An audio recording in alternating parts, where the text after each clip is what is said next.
Hello everyone, and welcome to Talking with Tatum. I'm your host, Barry Tatum, and we're coming to you from the Wilson County Veterans Museum. If you've not checked it out, we encourage you to do so.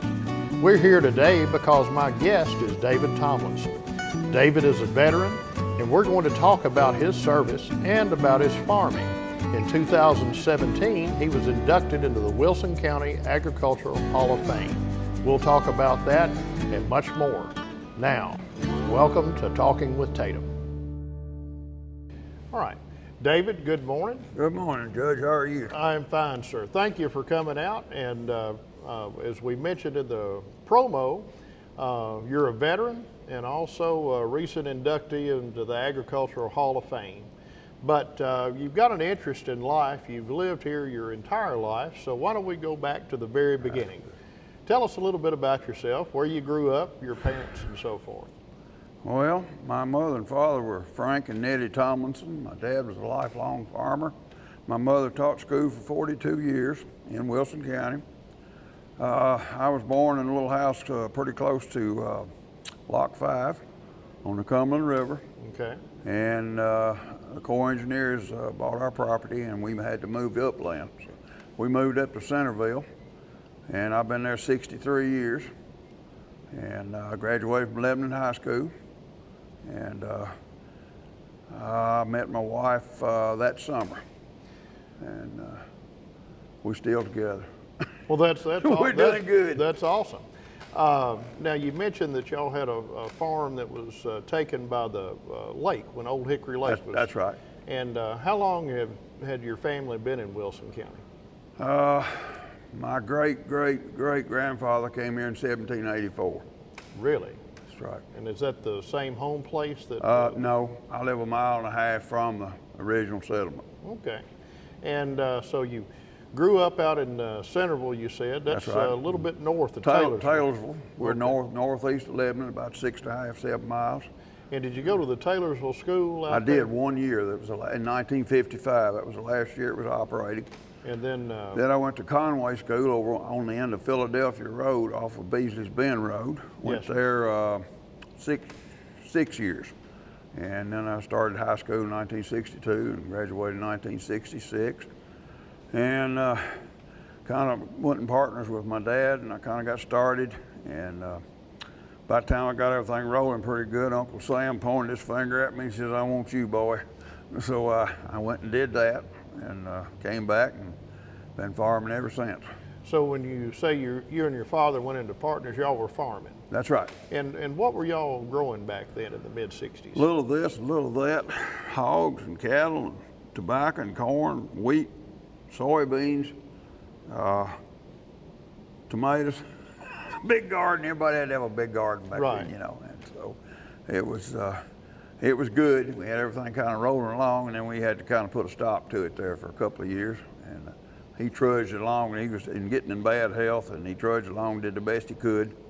And we got back and got started again, and then my dad had a stroke, paralyzed him partially the rest of his life. And so everything, I had to grow up real quick. Yes, sir. I grew up in Vietnam pretty quick, and I had to do a lot more growing up when I took all that on my shoulders at the age of 29. And so we're still messing around. I'm trying to be retired, but it seems like it's going to be impossible. Well, I've heard it said You have to work if you have a farm. There's no way to get away from it. I've heard it said that when you're retired, if you don't have anything to do, it takes all day to get it done. That's about right. Now, do you have any brothers or sisters? No, I don't. So really, it was just a two-man operation, That's right. and I guess your That's your right. mom pitched in We and pick up helped some of too. the neighbors would come in and help us to harvest, and I appreciate that, and I'm still friends with all of them today. That's awesome. And do you still live at the place where you grew up? I still live on the same farm, Okay. not same house, same farm. Well, just to give it a perspective, you know, a lot of people who are watching, most everybody will have a few tomato plants or squash plants, a small Oh, yeah. garden. Yeah. But in the kind of farming operation you're talking about, how many acres of soybeans or wheat or head of cattle did y'all run at one time? We always ran around 50 head of cattle, about 100 acres of corn most years, and 3 or 4 acres of tobacco, depending on what we could lease out. And probably at one time I was topping about 1,500 hogs a year. 1,500 hogs. Of course, now that's nothing. They wouldn't even buy them from you now.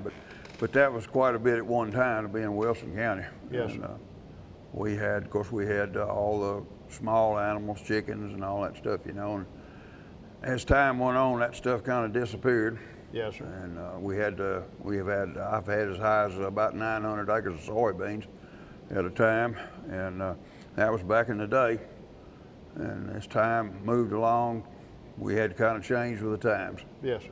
And but I'm proud I've been in Wilson County, and I was lucky. I was very fortunate. I'm like Jerry over there. We were born in a little bit better part of the county than some people. We had better land, and we were very fortunate. Yes, sir. And during that time that you and your dad were farming, did y'all ever milk any cows other than your own cows? He and my mother did. They milked Jerseys when I was small. Okay. And I got to tell my dad never did like to milk cows.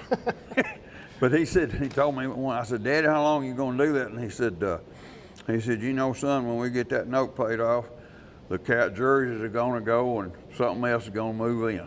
So okay. that's what happened. And then you said you graduated from Lebanon in 1966. That's right. And Uncle Sam came calling not long right. thereafter. That's right. What was, of course, the Vietnam War was gearing up at the time. It was draft notices were going out, casualty figures were rising. What was your thought process or going through all of that for folks that haven't experienced the draft or maybe didn't grow up during that era? We had all sorts of thoughts about it run through your head. I'd already had one friend that had been killed, and the month I was inducted, I had a real good friend of mine went away, and it just kept going and going, and it got serious. It was a serious war at that time. I had a fellow told me one time, he said, that Vietnam thing was not a war, it was I forgot what he called it, but I told him, I said, you know, I was there, and where I was at, there was a war going on. Yes. And but anyway, we did what we had to do, and luckily got back home. Well, what time when did you actually go into the service? I left the bus station out here on the 3rd day of June, 1968. I went to Fort Campbell, Kentucky, and I was there about 8.5 weeks, and basic training. Then I went to Fort Lewis, Washington, and I stayed up there about 9.5 weeks in infantry school and advanced weapons training, and came home for a little while, and then went to Vietnam. I had my orders when I came home. And you had one tour in Vietnam? Or? One tour. Actually, two. 6 months was a tour. Everybody calls a year a tour. 6 months is an actual tour, because you get a Bronze Star medal for or not a medal, but a fixation every 6 months of service there. And I served in 3 campaigns in a year and 2 days. Okay. And I got in on the last of the, I can't remember what they call them, but anyway, I was in 3 campaigns.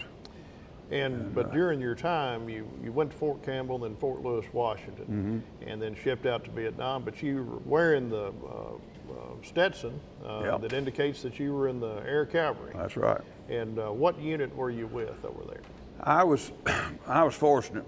I got in a unit, 7th Squadron, 1st Air Cavalry Regiment, and we were not attached to the 1st Cavalry Division. The 14th Cavalry and the 10th Cavalry, the 17th Cavalry and the 1st Cavalry, we were all with somebody else. And we worked with the 9th Infantry Division, and the 10th Cavalry worked with the 4th Infantry Division, and so on. Yes. 17th was 101st, and they had to have somebody that had the knowledge to work that equipment, the helicopters and all that stuff, to get them started. And I volunteered to be a door gunner, and I knew I wanted to fly the first minute I was ever on a helicopter. I knew that's what I wanted to do. And had you ever been on a helicopter before you were in the Army? No. Okay. So Never you took have. your first ride in the Army, and you I knew if I didn't get killed and I got back, I wanted to go again. I liked it. When we were in the infantry, of course, they'd drop us off and we'd go out on search and destroy missions, and hopefully they'd show up and pick us up sometime or other. So Yes. we'd call in. I was a telephone operator for a while, and I'd hand the lieutenant the horn, and he'd call them in. Here they come. That's the best sound I ever heard in my life, when you hear those things coming to get you. It was a ride going home. It was, and we was always thankful that we made it. So you were actually a part of the time an infantryman. That's right, about on the three ground. and a half months, and then I volunteered to be a door gunner. And door gunners were kind of hard to come by. Everybody thought they wanted to do it till they did it one day, and then they quit. And I stuck with it. I was determined I was going to stick with it, because flying's always better than walking, especially in the mud and a lot of weight packing on you. And it was a good job. And then they asked me, do you want to be a crew engineer? You got any experience with tools? I said, yeah. I said, I've been working on stuff ever since I was big enough to pick a wrench up, tractors and combines and all kinds of old machinery, following up my dad and his brothers around working on stuff, and worked on old cars when I was in high school. And I said, yeah, I'll give it a try. So they schooled me up a little bit, and they OJT'd me with a couple of real good crew engineers. You didn't have to leave Vietnam to No, go, they kept you in it was country. in country, and we got that done, and I had 4 MOSs when I came back. I had 4 jobs, and none of them were worth a hoot in the States. It wasn't much demand for a door gunner. Well, an crew engineer there was. Okay. So I got sent down to Fort Hood, Texas, and I was sent down with the 2nd Army Division, and we did their helicopters for them. They had a bunch of choppers, so we serviced them for them, and we'd get to ride around a little bit every once in a while, and that was the best job I guess I ever had in my life. Now, they had various configurations of helicopters in Vietnam. They had attack helicopters and medevacs and slicks and so forth. But as a door gunner, y'all were hauling troops and supplies in and out of That's right. zones. That's right. And doing anything else that needed to be done. And I guess carrying out casualties as well. We did a lot of that. I was tail ship, and we, 4th in the deal there, and we picked up all the wounded. And I never saw a medevac chopper in action. I've seen pictures of them, and we did all of that. We didn't ask, because they wouldn't get to you on time. We could pick up guys and get them out of there, get them to a hospital, and we saved a lot of lives. And that was a big part of the success in the casualty rate, was getting them from the field to the field hospital. That's right. What would be, for example, an average time from a pickup point to getting back to a field station? It could run anywhere from now to a real hospital, depending on where we worked all the way from the south end of South Vietnam all the way up to below Saigon, about 100 and nearly 200 miles. And depending on where we're at, a lot of days we could get somebody to Can Tow to the Naval Hospital in 10 to 20 minutes. Really? But there were times it was 30 to 45, maybe an hour sometimes, and that's way too long. That's the golden hour. Yes, sir. And we always did the best we could. Right. And the difference in us and medevac, we would go into a hot LZ. It didn't matter what was there, we'd go in there and get those people. We'd get them out of there. And the medevac helicopters, most of them didn't have any armament, and they were, they'd shun off, because it was dangerous. It wasn't an easy job. And of course we had Cobra gunships, and if it was really hot, they'd escort us off to the side, putting down suppressive fire, and that would help us get in and out. And basically all we did was hunter-killer missions. And we had the LOH. That's the Lopes, the That's little a little sporty Lope. helicopter. They buzzed around looking for trouble, and they could usually find it. And then the Cobra gunships would roll in on the targets, and then if it was serious enough, we'd take troops, and they'd jump off, and we'd leave. Go back and refuel, shut down, and if it was bad, they'd call, and we'd go get another company. We just moved company at a time. And it was a lot of excitement. Well, in that time, were you transporting the same units, the same troops time and again? No, we did a lot of different jobs. We worked with the Koreans, the South Koreans, the ROCs. We worked with them down in the very southern tip in the Yumen Peninsula. We worked with the 9th Infantry Division. We hauled them around, helped them. We worked with Special Forces out about 5 locations. We worked with Navy SEALs, SEAL Team 1. We hauled them in and out of places. I won't mention some of the names of places we went. I think it's declassified now, but we were just very fortunate to survive all that. We went into places we shouldn't have been going, and luckily we made it out. We had a lot of holes. Had a lot of holes patched on there, and I lost 2 engines, had 2 hard landings. Hydraulic lines would break, and you can't rotor without, you can't hover without hydraulics.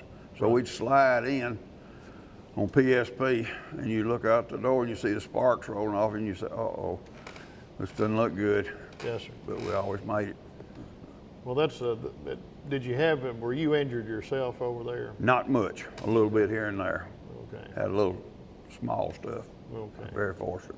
Well, we are about that. But during this time, you had a romance going on, from what I understand. Oh yeah. With Miss Ann. That's right. And tell us a little bit about your wife. Y'all been married for how long? You said 50 years, 2 months and a half. how many minutes and hours? I don't know. I didn't go that far.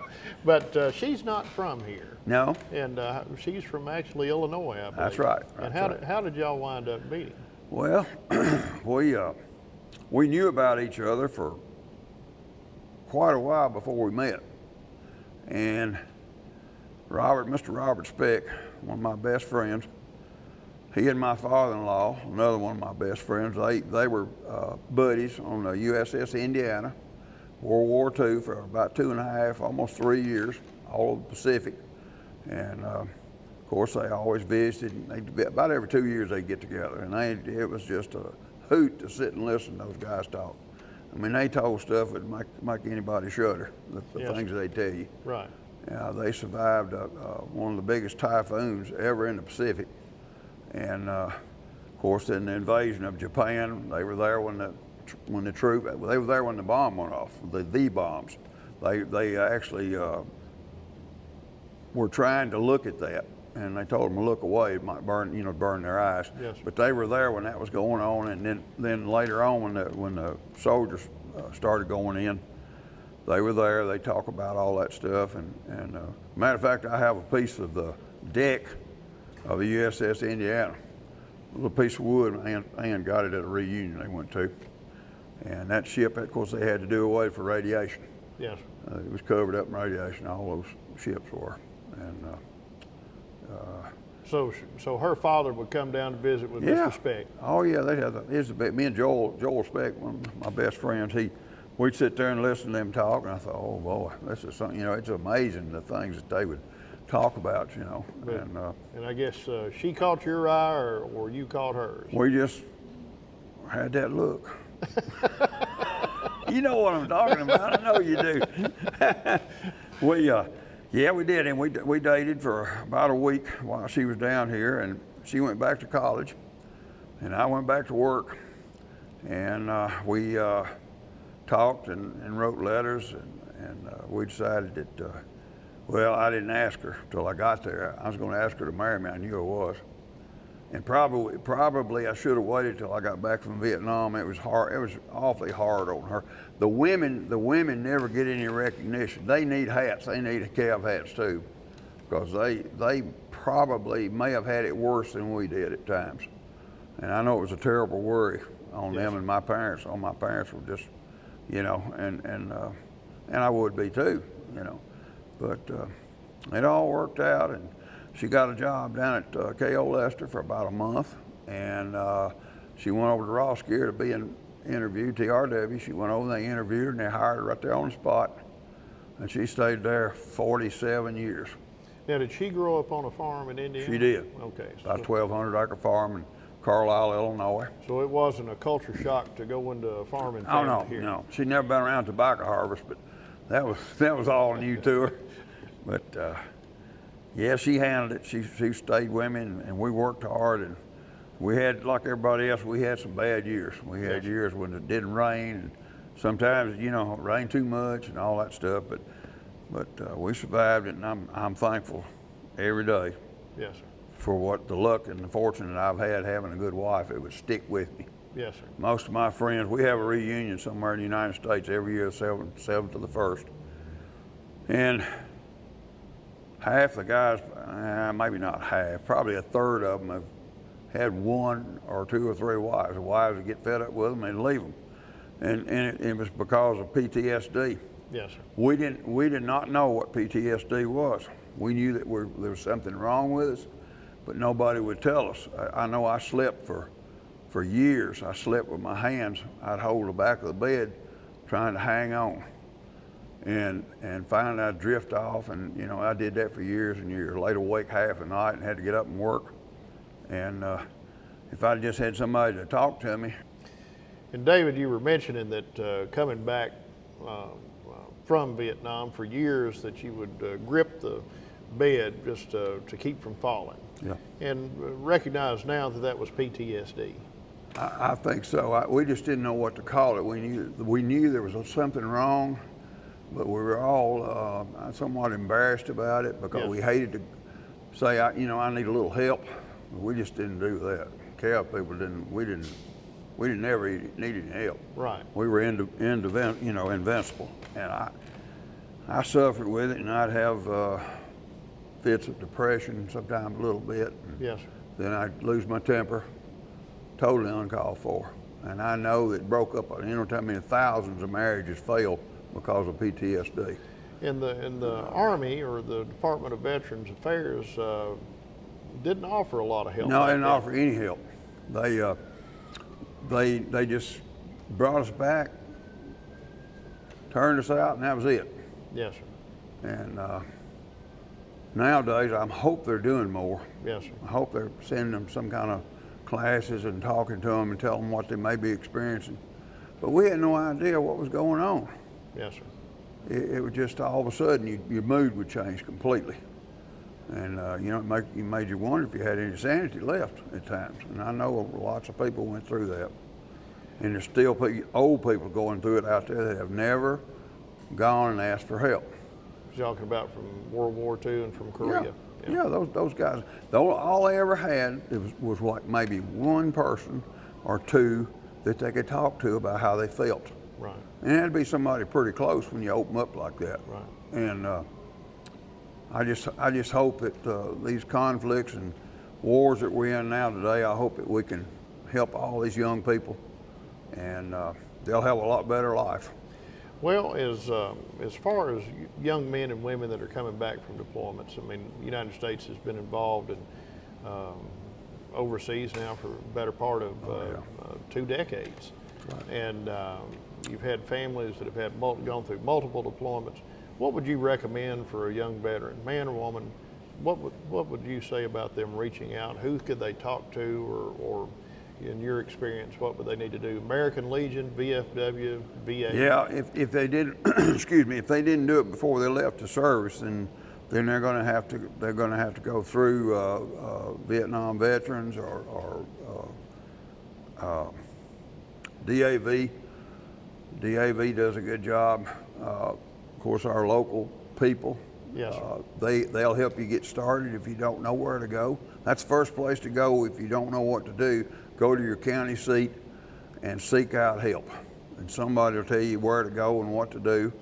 And I'd urge anybody that's having problems with sleeping or depression or being mad or ill with their family, go get some help. Yes, sir. Because you can be helped. And you're never going to get past that. Combat never leaves. It's in your head. Concussions. I had a real bad concussion one time, and I didn't know where I was at for about 2 days. Right.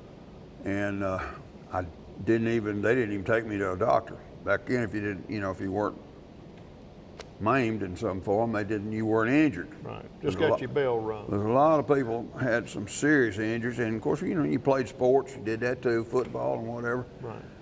And it just, there's a lot of things could have been handled better. Well, just as we wrap up here a little bit, you came back home and went back into the farming business, had a marriage going along, and y'all had a daughter. We did. We had Lisa Ann Tomlinson, first day of September 1978. And that changed the whole world. It changed right then. Well, your expression just lit up as well. Yeah. She's in California this morning having a big time with her friends, and but she'll be ready to come home. Wilson County is her home. She's 8th generation born in this county. Yes, sir. And she's a pretty good lawyer, I think. Yes, sir. I hope she is. Yes, sir. She is. And then recently, in 2017, you got recognized by the Wilson County Agriculture Hall of Fame. I did. How did that happen? I don't know, but I was overwhelmed by it. I am too young. I thought I was too young to anybody to recognize me. You're supposed to do that after you're dead, you know. But I'm glad you did, because at least I know it. But I was very, very proud of that, and I had worked hard and learned a lot, and I helped other people at times. And farming's a tough job. Everybody knows that. Right. It's a tough old job, but there's a lot of fine people have been inducted, and I hope we can get them all sometime. We've got a lot of the older guys, the old World War II veterans, and Korean veterans that came back and farmed, and they need some kind of recognition as being good farmers, as well as being good service people. Right. And but I'm thankful for that. And one of the things that in scheduling this we were talking about, you're still actively doing it, because I said we'll work around this, and if you got hay on the ground. Yeah. Excuse me. I'll put it this way: if I didn't have a cab tractor, I'd probably have to retire, because I don't breathe as good as I used to, and that really does make a difference when the hot weather comes. But all I do is I do my hay, and just kind of keep things going. I've got a few head of cattle left, and they're probably going to go away by the time the wind shifts to the north. Okay. I think I'm going to wind it up this year. And well, listen, we want to thank you for your time. Thank you for your service to our country, and for making Wilson County one of the special places we all like to call home. Thank you. And thank you for watching another edition of Talking with Tatum. We'll see you next time right here on Wilson County Television.